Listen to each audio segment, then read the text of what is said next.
Dharma Bites is brought to you by Free Buddhist Audio, the Dharma for your life. Our work is funded entirely by donations from our generous listeners. If you would like to help us keep this free, make a contribution at freebuddhistaudio.com/donate. Thank you, and happy listening.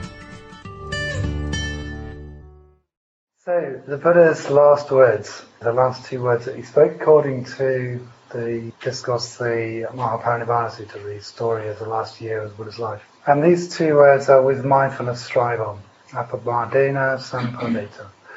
And yeah, as I say, I think there's an awful lot of the Buddha's teaching kind of encapsulated, summarized, referenced, pointed to in these last two words.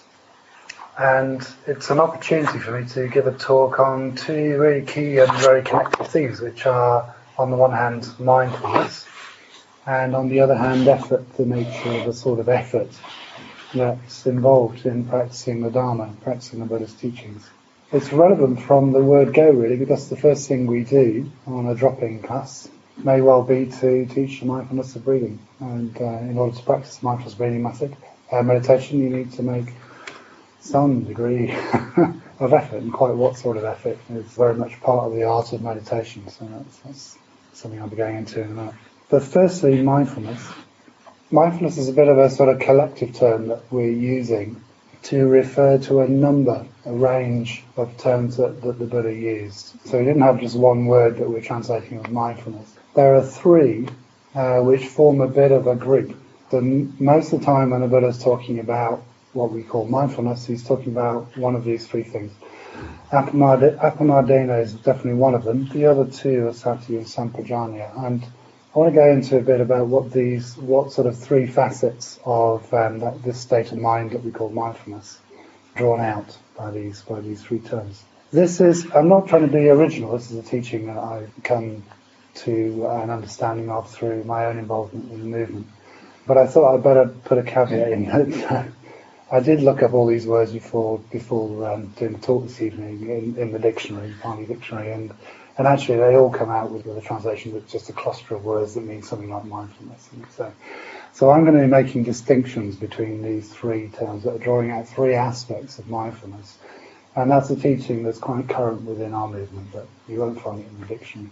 So I wanted to start by saying a bit about what each of these things means to me, at least. And quite often, the third one, appamada, is often left out. People talk about mindfulness in terms of sati sampajanya.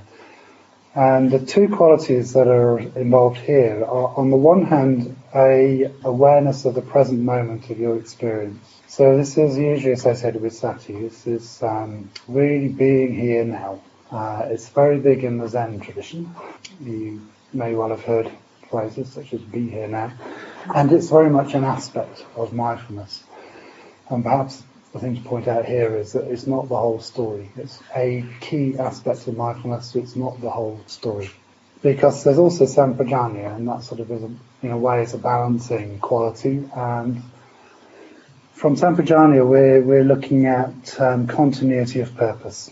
So a sense of ongoing purpose in what we're doing. So again, in the meditations that we do, whatever meditation we're doing, really, it doesn't have to be the mindfulness of breathing. There's going to be a focus of concentration in the meditation. A lot of the skill required is the ability to stay present, to stay with your current experience, whatever that is. And balancing that, you need this accompanying quality of having an ongoing sense of purpose. So if you don't have an ongoing sense of purpose, you're going to drift off. You're going to start being here now, and you're going to get distracted, and you're not going to come back because you haven't got an ongoing sense of purpose. It's going to do that for you. We hope you enjoyed today's Dharma Bite. Please help us keep this free. Make a contribution at freebuddhistaudio.com/donate. And thank you.